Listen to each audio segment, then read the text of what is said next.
Narito ang listahan ng mga artistang inamin sa publiko na sila ay gumagamit ng illegal na droga. Tapusin ang video hanggang sa huli at kilalanin ang mga artistang ito. Suliman Cruz. Si Suliman Cruz ay labis na na-addict sa ipinagbabawal na gamot na nagdala sa kanya sa madilim na buhay. Noong 2013, madalas siyang nakitang naglalakad at nagsasalitang mag-isa. Nakikita siya na natutulog sa tabi ng bangketa at malayo na sa kanyang dating buhay bilang isang aktor. Marami nakakakilala sa kanya at nakuna ng iba't ibang litrato na nasirang utak dahil sa adiksyon.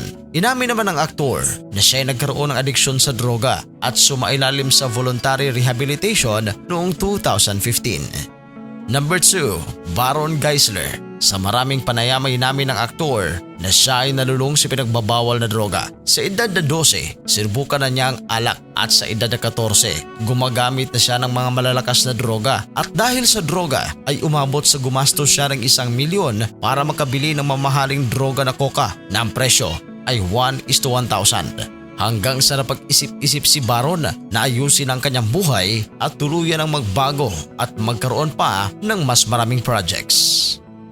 Number 3, Jiro Manyo.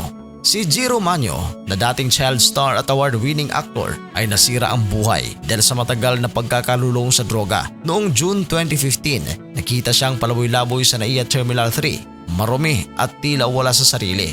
Ayon sa mga ulat, ilang beses siyang sumailalim sa rehabilitasyon pero paulit-ulit siyang bumabalik sa bisyo.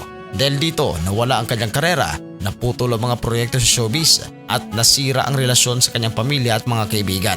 Ngayon ay okay na si Jiro at patuloy siyang tumutulong sa DOH Treatment and Rehabilitation Facility sa Bataan bilang co-facilitator. Ito'y bahagi ng kanyang patuloy na paggaling at pagtulong sa iba na dumaraan sa parehong laban niya noon. Number 4, Manny Pacquiao. Bagamat hindi nalulong si Manny Pacquiao sa paggamit ng illegal na droga, gayunpaman, kanya ring inamin na sinubukan niya noon bilang isang teenager ang dahon, bato at coca. Ngunit ito raw ay nagawa niya nang hindi niya lubos na nauunawaan ang batas at ang panganib ng droga. Sa isang pagkakataon, sinabi niya na sinubukan niya ito ngunit na-realize niya na hindi ito maganda sa katawan.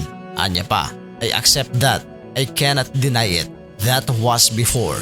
Sa iba pang panayam noong 2021, inilarawan ni Manny Pacquiao ang sarili bilang naive noong panahon ng kanyang paggamit dahil hindi daw niya alam na labag iyon sa batas.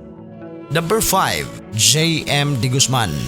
Noong 2014, umamin si GM na gumagamit siya ng illegal na droga. Ayon sa kanya, malaking epekto nito sa isip, disiplina at karera niya. Kaya't napilitan siyang mag-rehab sa tulong ng pamilya. Unang pumasok sa rehab si GM noong 2012 sa kasagsagan ng kanyang kasikatan pero nag-relapse at bumalik sa bisyo noong 2015. Mas matinding intervention ang ginawa. Ikwento niyang ginising siya ng 5 malalaking lalaki, tinurukan at dinala sa rehab kung saan nanatili siya ng halos 3 taon. Noong July 2018, nagtapos siya mula sa Self-Enhanced for Life Foundation o Self-Rehabilitation Program matapos ang halos 3 taon.